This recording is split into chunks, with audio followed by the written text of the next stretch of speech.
The chains bit into his wrists like hungry teeth, and Commander Elias Vance could feel the cold metal draining warmth from his broken body.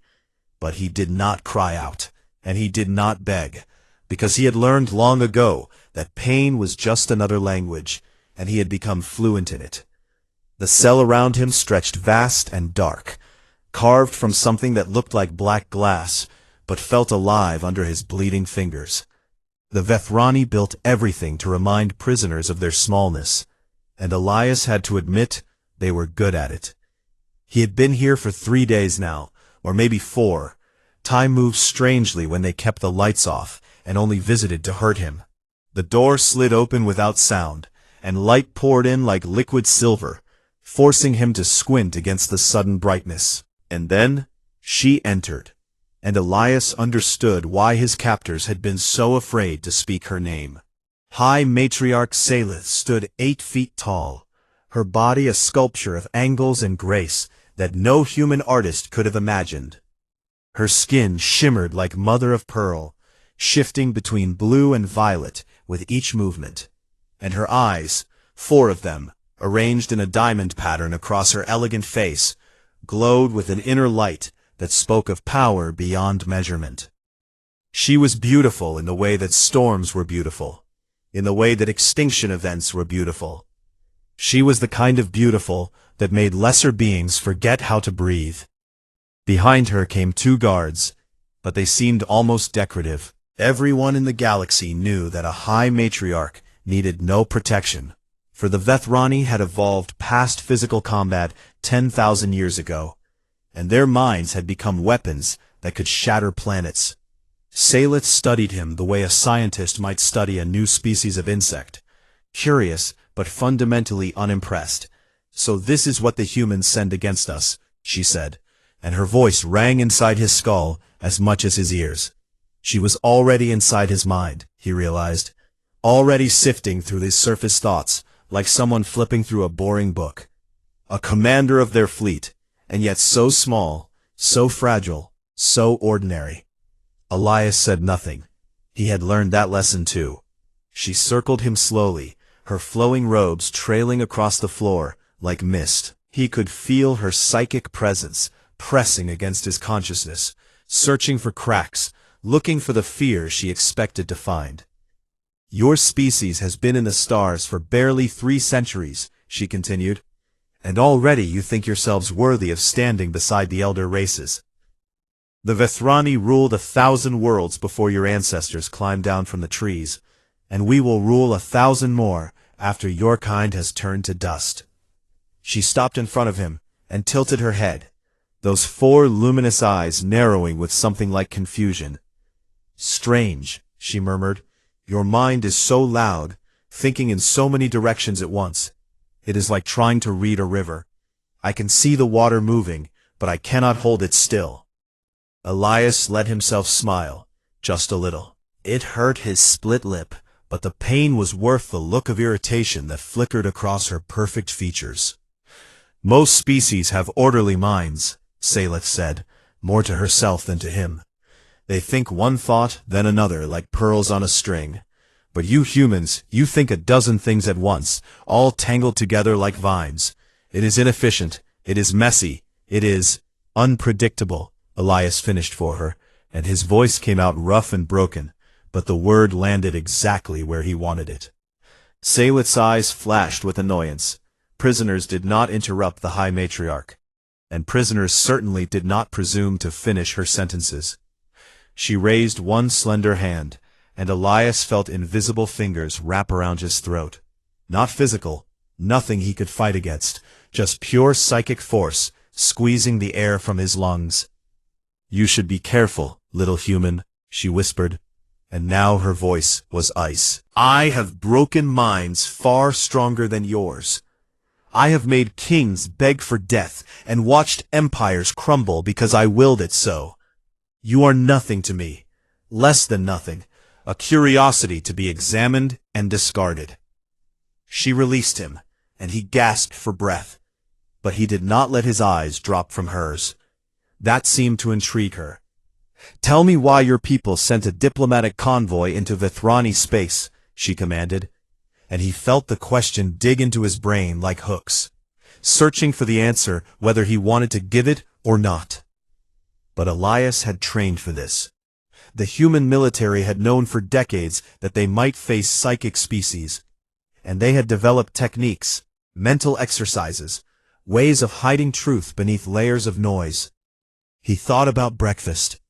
He thought about a song his mother used to sing. He thought about the feeling of rain on his face. And beneath all of that, buried deep, he kept the real answers locked away. Salith's expression shifted from annoyance to genuine surprise. "You are resisting me," she said, and there was wonder in her voice now. "Not effectively, of course. I will break through eventually, but you are actually trying to resist. No one has tried that in centuries." "Humans are stubborn," Elias said, and he let himself smile again. "It is one of our better qualities."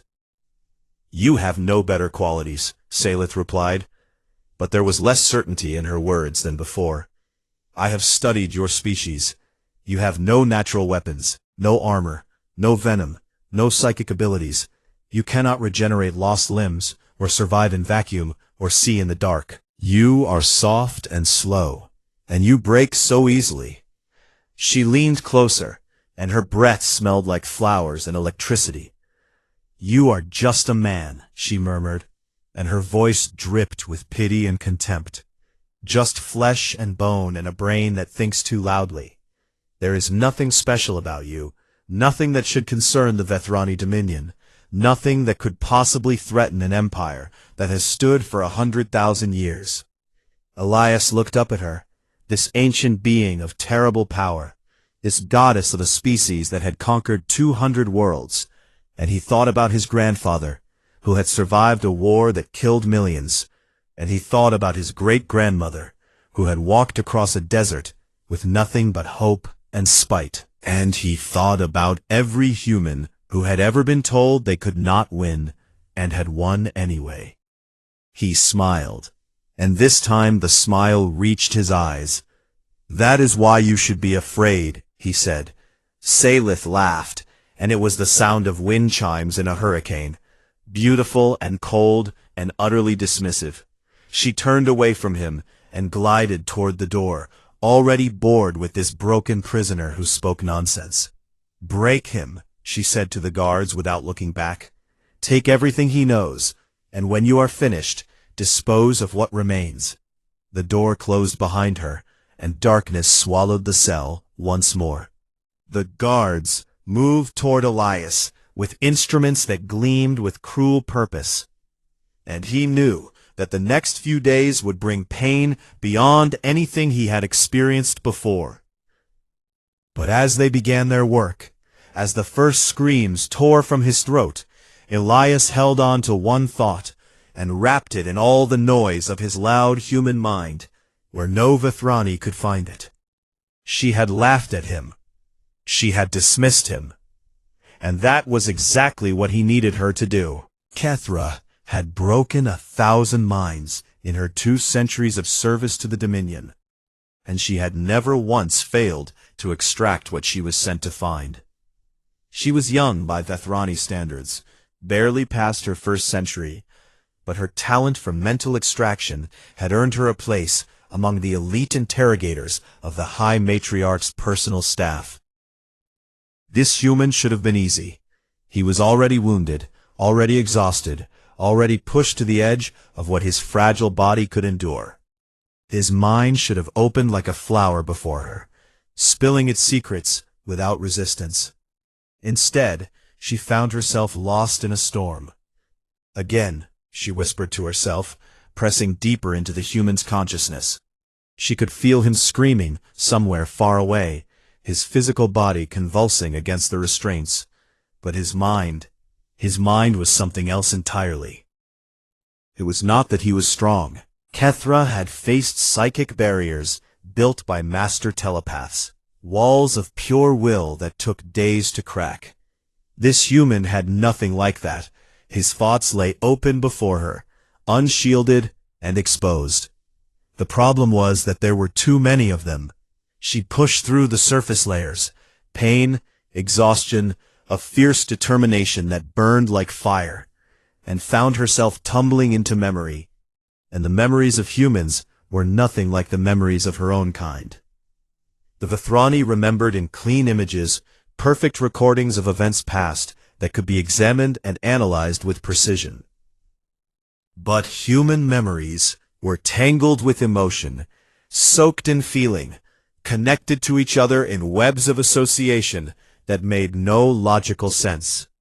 She saw a woman's face, and the face was connected to the smell of bread baking, and the bread was connected to a feeling of safety, and the safety was connected to a small house by a river, and the river was connected to the sound of laughter, and all of these things existed at once, overlapping and interweaving, until Kethra could not tell where one memory ended and another began.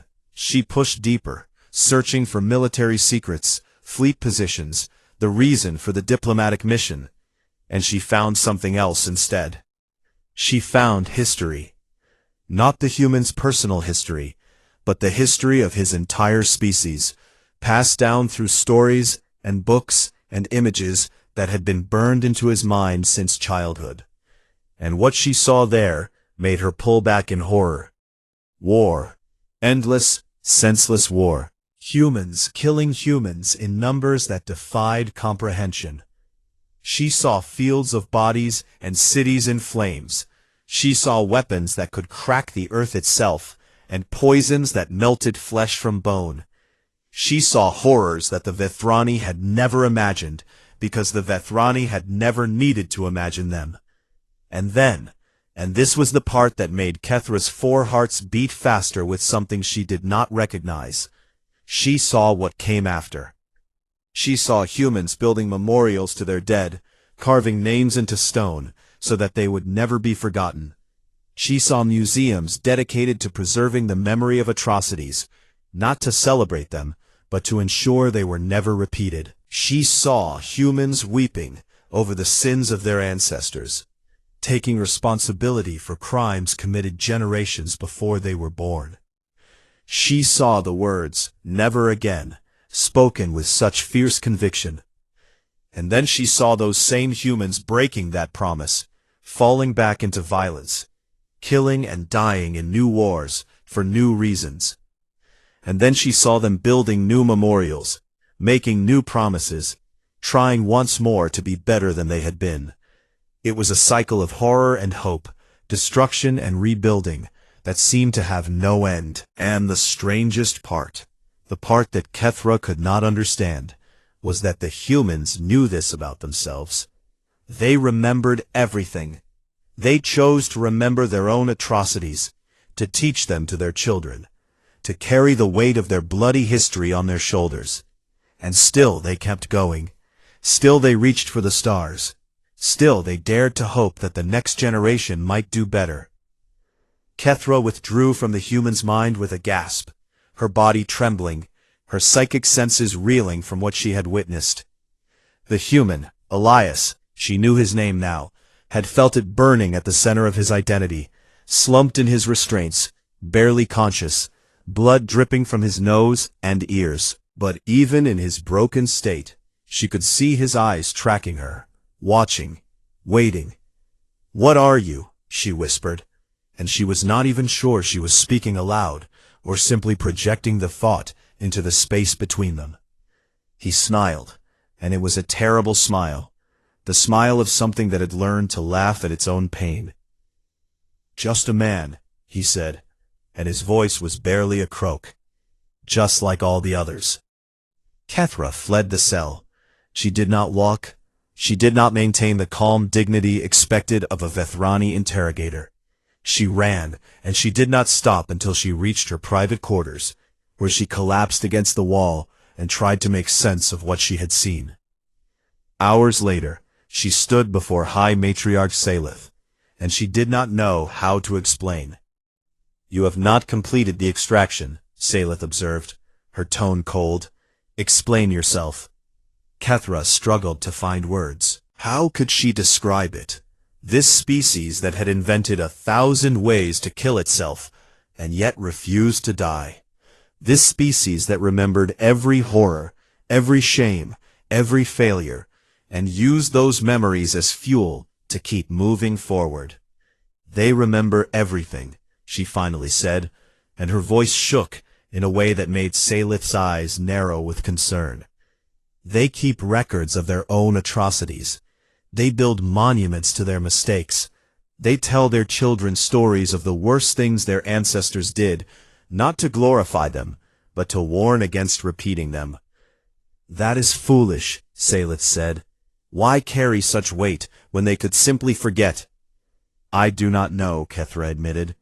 "But I saw something else, High Matriarch. I saw what that weight does to them. They carry the memory of every war, every genocide, every failure, and it makes them heavy, yes, but it also makes them strong. They know exactly what they are capable of, the very worst of it, and they choose to be better anyway." She paused, and when she spoke again, her words were barely above a whisper. "We evolved past struggle, High Matriarch. We developed our gifts, and we used them to build an empire where we never had to fight, never had to suffer, never had to face the darkness in ourselves. But the humans, they never stopped struggling, they never stopped suffering. They know the darkness intimately because they have lived in it for their entire existence as a species." Salith was quiet for a long moment, her 4 eyes unreadable. "You are afraid of them," she finally said, and it was not a question. Kethra wanted to deny it, wanted to laugh at the very idea. She was Vethrani, a member of the most powerful species in the known galaxy, and this human was just one broken prisoner in a cell. But she could not lie to the High Matriarch, and she could not lie to herself. "Yes," she said, "I am." Salith dismissed her with a wave of her hand, and Kethra retreated gratefully. But as she left, she saw something flicker in the High Matriarch's eyes, something she had never seen there before. It might have been doubt. Back in his cell, Elias worked in the darkness, his broken fingers moving slowly but steadily against the metal of his restraints. He had found a small flaw in the locking mechanism, a tiny imperfection that no Vethrani would ever notice, because the Vethrani solved problems with their minds, not their hands. It would take time, it would take patience, it would take a willingness to endure pain that would break anyone who had not been born human. But time was something Elias had, and patience was something his species had learned across 10,000 generations of hunting and waiting and surviving against odds that should have killed them. He worked through the night, and he did not stop, and he did not give up, because giving up was not something humans knew how to do. The sound of Elias's thumb dislocating was wet and wrong, and the pain that followed was a white-hot scream that traveled from his hand to his brain in an instant. But he did not cry out, because crying out would bring the guards, and the guards would end everything before it could begin. He twisted his hand, feeling the bones grind against each other, and pulled.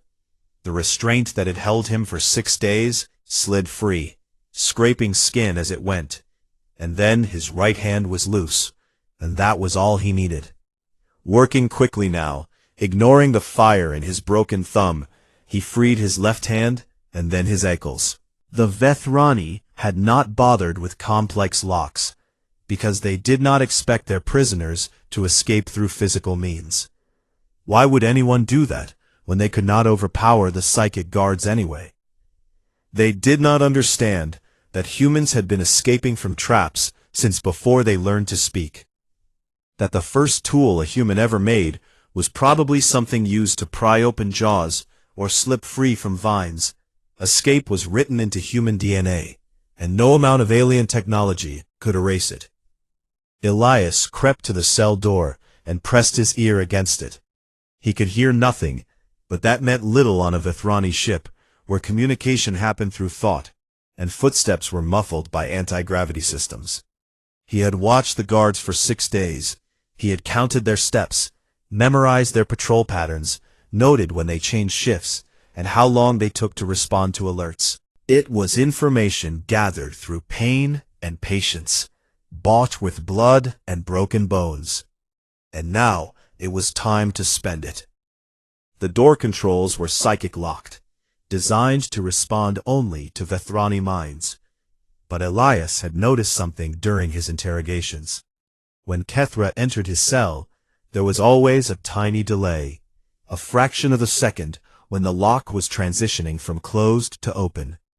And during that fraction of a second, the mechanical components were vulnerable. He had a piece of metal he had worked loose from his restraints, thin and sharp, and he had positioned it in the door's seam 2 days ago, wedging it just so. And now when he pulled, the door slid open 6 inches and stopped, held in place by the wedge, and 6 inches was all Elias needed. He squeezed through the gap, his ribs screaming in protest, and then he was out, standing in the corridor of an alien ship 12,000 strong, unarmed and wounded and completely alone. The odds were terrible, just the way humans liked them. The first hour was the most dangerous. He moved through maintenance corridors and access tunnels that the Vethrani rarely used, because they preferred to glide through the main halls in their flowing robes. His body protested every step, but he had learned long ago how to separate himself from pain, how to observe it from a distance while continuing to function. He was not trying to escape the ship. That would be impossible, and even if he reached an escape pod, he would be caught within minutes. No, Elias had a different goal, one that had formed in his mind during those long days of darkness and pain. He was going to hurt them. Not physically, not directly, but in ways that would echo long after he was gone. He was going to show the Vethrani what happened when they underestimated humanity. His first target was the environmental control system on Deck 17. He found an access panel, pried it open with his improvised tool, and made a small adjustment. Nothing that would be noticed immediately, just a tiny change in the air mixture that would make the Vethrani on that deck slightly uncomfortable, slightly irritable, slightly off their game. His second target was the sensor array on Deck 22. He could not disable it, but he could introduce false readings, ghost signals that would send the crew chasing shadows. By the time they figured out what was happening, they would have wasted hours. His third target was the communication relay on Deck 30. He did not destroy it, but he added a delay, a tiny lag that would make their telepathic transmissions just slightly out of sync with their verbal communications. For a species that relied on perfect mental coordination, it would be like sand in their gears. By the time the alarms finally sounded, Elias was deep in the ship's lower levels, and the Vethrani had no idea where he was or what he had done. They only knew that something was wrong, that systems were failing in ways they did not understand, that their perfect ship was suddenly full of small imperfections. High Matriarch Salith received the report with cold fury. One human, one damaged and broken human, had escaped from maximum security detention, and was now loose somewhere in her flagship. "Find him," she commanded, and her psychic voice echoed through every mind on the ship. "He is one man, wounded and alone. This should take minutes, not hours." But the hours passed, and Elias remained free. The Vethrani searched with their minds, scanning for human thoughts, but Elias had learned to quiet his consciousness, to think about nothing while his hands did everything. He moved through the ship like a ghost, like a predator from humanity's ancient past, patient and persistent and utterly relentless. They found evidence of his passage, a disabled camera here, a jammed door there, but they could not find him. It was as if he could predict where they would look, as if he understood their patterns better than they understood themselves. And that was exactly what was happening.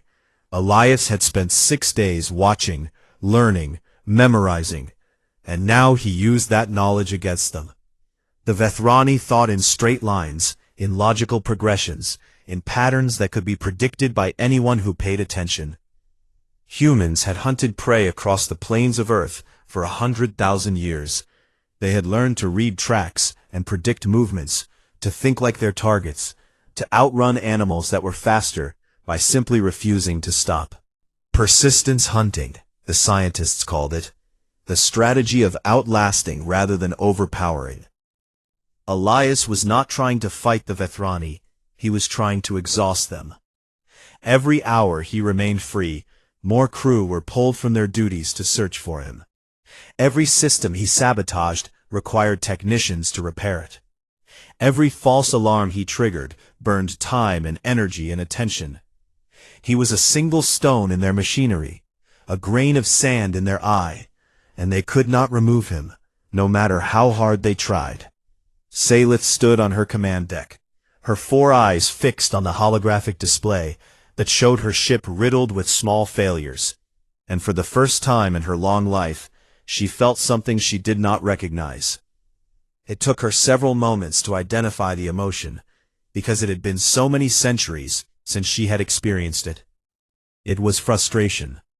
It was the feeling of being outsmarted by something she had dismissed as insignificant. It was the first crack in her perfect confidence, and she did not like it at all. "He is heading somewhere," she said, and her voice was quiet now, thoughtful. "He is not running randomly. There is a pattern, a purpose. Find it." Her officers scrambled to obey, but Elias was already 3 decks ahead of them, moving ever downward, ever deeper into the heart of the ship.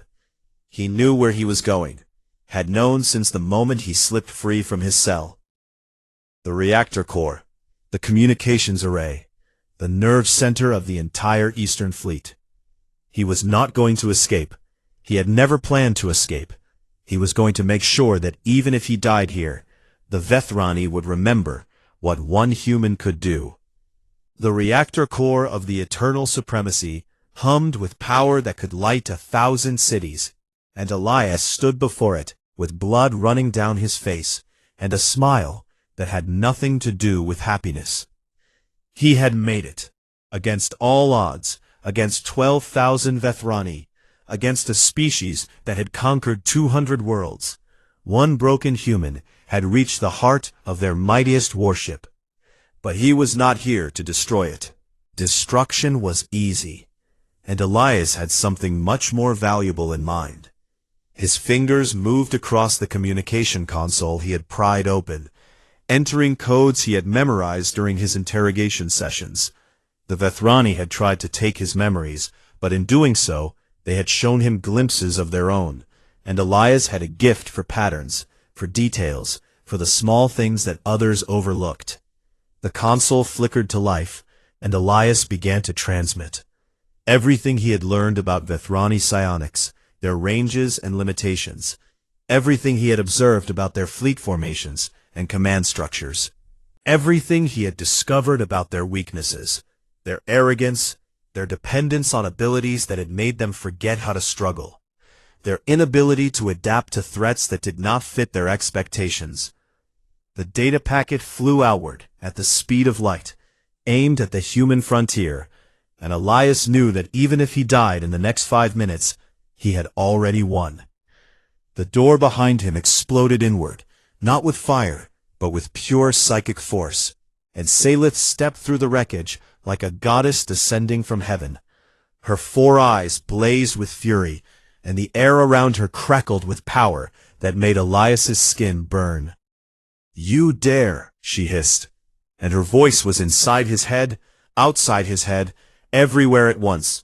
"You insignificant creature, you worthless animal, you dare to strike at us?" "Already done," Elias said, and he turned to face her, spreading his empty hands. "The transmission is complete. Your secrets are on their way to Earth. Nothing you do to me will change that." For a moment, Salith's composure cracked, and he saw raw hatred in those luminous eyes. She raised her hand, and Elias felt invisible fingers close around his brain, squeezing with pressure that sent lightning bolts of agony through every nerve in his body. He fell to his knees, and blood poured from his nose and ears. His vision went white, then red, then white again. This was pain beyond anything the interrogators had inflicted. Pain that should have killed him instantly. Pain that would have reduced any other species to a mindless shell. But Elias was human, and humans had been dying in agony for 100,000 years, and somewhere in that ocean of suffering, they had learned to swim. How? Salith demanded, and she increased the pressure, her psychic grip tightening until Elias could feel his consciousness starting to fragment. How are you still conscious? How are you still resisting? How are you still fighting? Elias looked up at her, through eyes that had filled with blood, and he laughed, a broken, wet sound that seemed to disturb her more than any scream could have. You want to know the secret, he gasped, forcing words through a throat that felt like it was filled with broken glass. You want to know how a human survives what should be unsurvivable. He pushed himself to his feet, swaying, his body a ruin of wounds and bruises and bones that were barely holding together. And still he stood, because standing was what humans did, because they had learned to stand in the face of extinction, again and again and again. Adrenaline, he said. Fear, pain.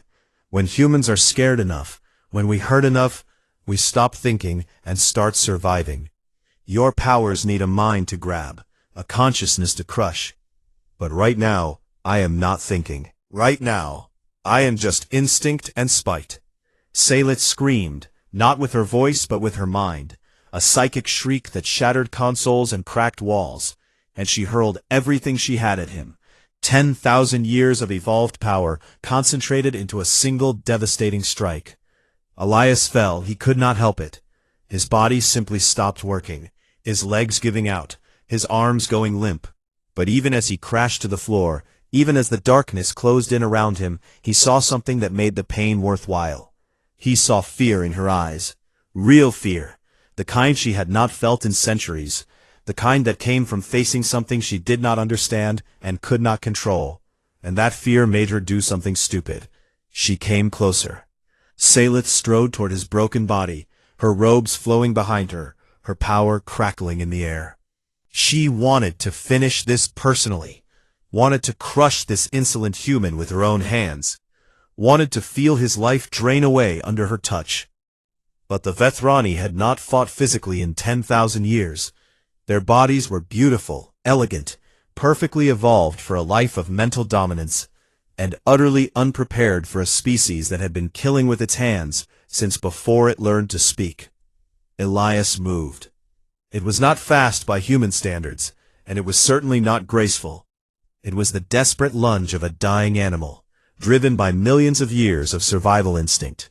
His broken hand closed around her ankle, and he pulled. Salith stumbled. She had never stumbled in her life, had never been touched without permission, had never been attacked by something she could not simply think into submission. And in her shock, her psychic grip faltered. Elias was on her before she could recover, his weight bearing her down, his hands finding her throat not to kill, but to control.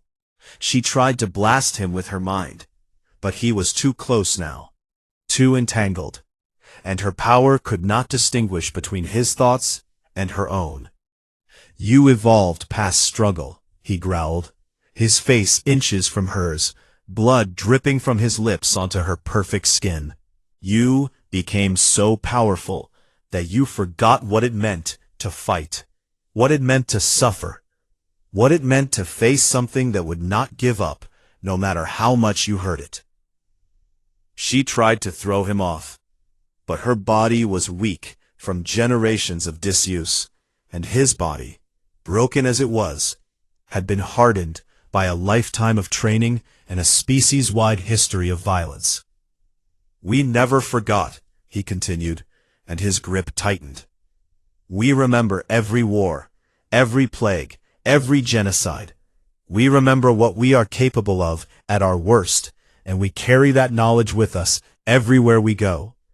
You think we are soft because we have no claws, no fangs, no psychic powers, but we are the deadliest predators our planet ever produced, and we earn that title by being willing to do whatever it takes to survive.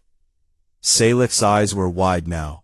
She had looked into his mind during the interrogation, had seen the horrors of human history, but she had not understood, could not understand, what it meant to be descended from creatures who had survived those horrors. "Please," she whispered, and it was the first time she had ever spoken that word. Elias looked down at her, this ancient and terrible being who had conquered worlds and broken civilizations. And he made a choice. He let her go. Not because he was merciful, not because he was weak, but because killing her would accomplish nothing. The data was already transmitted, the damage was already done, and dead she was just a martyr. Alive she was a warning. "Remember this," he said, rising on legs that could barely support him. "Remember what one human did to your flagship, to your fleet, to your pride. And when you see us coming, because we will be coming, remember that we are just men and women, just flesh and bone, just ordinary people who refuse to stop fighting." The door burst open, and Vethrani soldiers poured into the chamber. They found their high matriarch on the floor, trembling, and a human standing over her, more blood than man, somehow still alive. Elias did not resist when they took him. He had done what he came to do. And somewhere in the darkness of space, his message was already spreading, carrying the truth about humanity to every corner of the frontier. They were coming. They were just humans, and that was exactly why the Vethrani should be afraid. The human ships came out of nowhere, dropping from faster-than-light travel in perfect formation. And the eternal supremacy, already crippled by sabotage, already confused by false readings and failing systems, had no chance to run. Salith watched from her command deck, as the vessel that had been the pride of the Vethrani Dominion was surrounded by human warships. They were ugly things by Vethrani standards, all angles and armor, and weapons bristling from every surface. They had no elegance, no beauty, no art. But they were effective, and in war, effective was all that mattered. The battle was over before it truly began. The eternal supremacy surrendered without firing a shot. The first Vethrani flagship in history to be taken by an enemy force. And as human soldiers boarded the ship, as they secured the corridors and locked down the systems, Salith understood that something had changed, something fundamental, something that could never be undone. They found Elias in the medical bay where her soldiers had taken him.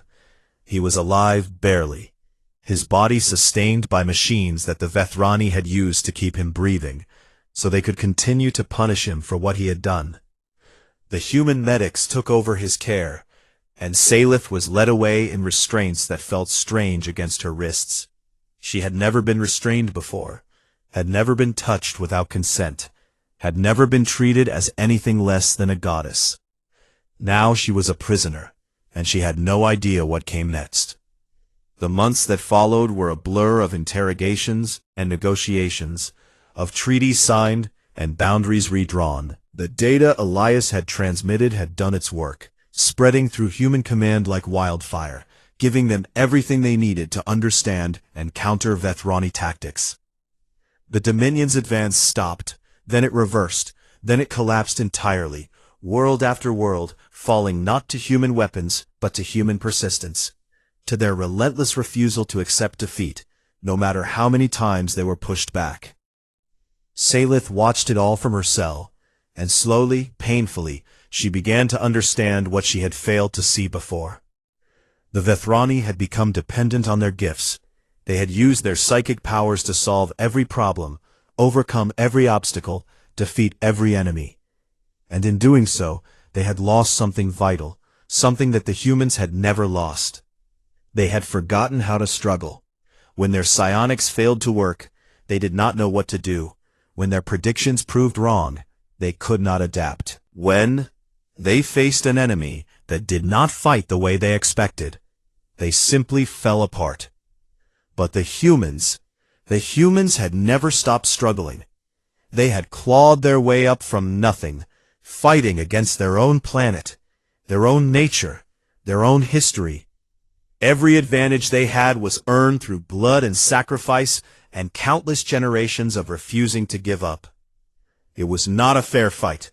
It had never been a fair fight. And that was exactly why the humans were winning. A year after her capture, Salith was brought before the Dominion Council to give testimony.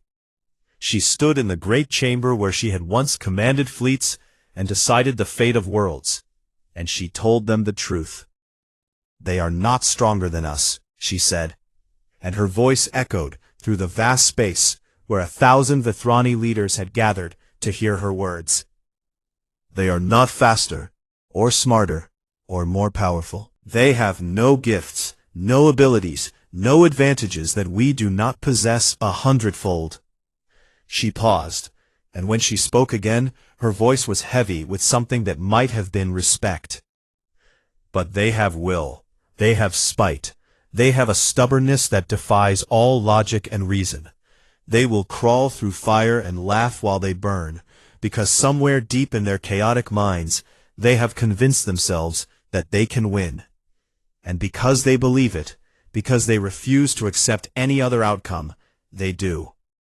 The council listened in silence, and Salith could see the fear spreading through them like a disease. They had built their empire on the assumption that their power made them invincible, and now that assumption lay shattered at their feet. "We must make peace," she concluded. "Not because we cannot defeat them. We can, if we are willing to pay the price. But because the price is too high. They will fight until the last human is dead, and even then, I am not certain they would stop. We would win a war against the humans, but we would lose ourselves in the fighting." She was not wrong. The Dominion Council debated for months, but in the end, they reached the same conclusion she had. The humans were simply not worth the cost of conquering. Not when there were easier targets, softer species, worlds that would surrender without such terrible resistance.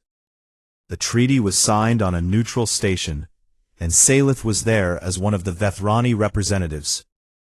She had become an unlikely voice for peace, the former High Matriarch who had learned humility at the hands of a single human prisoner. And across the negotiating table, she saw him again. Elias Vance was older now, his body marked by scars that would never fully heal. He walked with a limp, and his left hand was a prosthetic replacement for the one that had been too damaged to save. But his eyes were the same, sharp and patient and utterly unbroken. He was a diplomat now, sent by humanity to represent their interests, to ensure that the peace they had fought for would last. And when he saw Salith watching him, he smiled. That same smile, the one that had haunted her dreams for a year. The negotiations took weeks, but eventually the documents were signed, and the war was officially over. Vethrani and human alike celebrated in their own ways, relieved that the killing had finally stopped. But Salith found herself seeking out Elias one last time, finding him alone on an observation deck, staring out at the stars that both their species had fought so hard to claim. "Do you still think I am just a man?" he asked without turning around. He had known she was there, had probably known since she entered the corridor. Salith considered the question carefully. She thought about everything she had witnessed, everything she had learned, everything she had lost and gained since that first day in his cell when she had dismissed him as nothing. "No," she finally said, and she moved to stand beside him, both of them looking out at the vast darkness that stretched between the stars. "I think that is exactly what you are, and I think that is the most terrifying thing in the universe." He smiled, that terrible, patient smile, and for a moment they stood in silence, former enemies who had found something like understanding. "Your people will recover," Elias said at last. "You have time and resources and abilities that we can barely comprehend. In 1,000 years, you will be stronger than ever, and this war will be nothing but a footnote in your history." Perhaps, Salith agreed, but we will not forget. We will remember what one man did to our mightiest ship. We will remember what your species accomplished against all odds, and we will never, ever underestimate you again. Elias nodded, and something in his eyes softened. Just for a moment. Just enough to show that beneath the soldier and the survivor, there was still something human, still something capable of mercy and hope. That is all we ever wanted, he said. Just to be seen for what we are.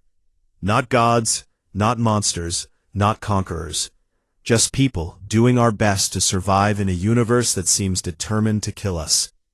He turned to face her, and he extended his hand, his real hand, the one that still bore the scars of the restraints she had placed on him. Perhaps we can learn from each other, he offered. Perhaps your people can teach us wisdom, and we can teach you how to struggle. Perhaps together, we can build something better than either of us could alone. Salith looked at his hand for a long moment, and then, slowly, she reached out and took it. But I will never stop being afraid of you. Elias laughed, and it was a warm sound, a human sound, filled with all the chaos and emotion that made his species so incomprehensible. Good, he said. That means you finally understand. And together, they watched the stars.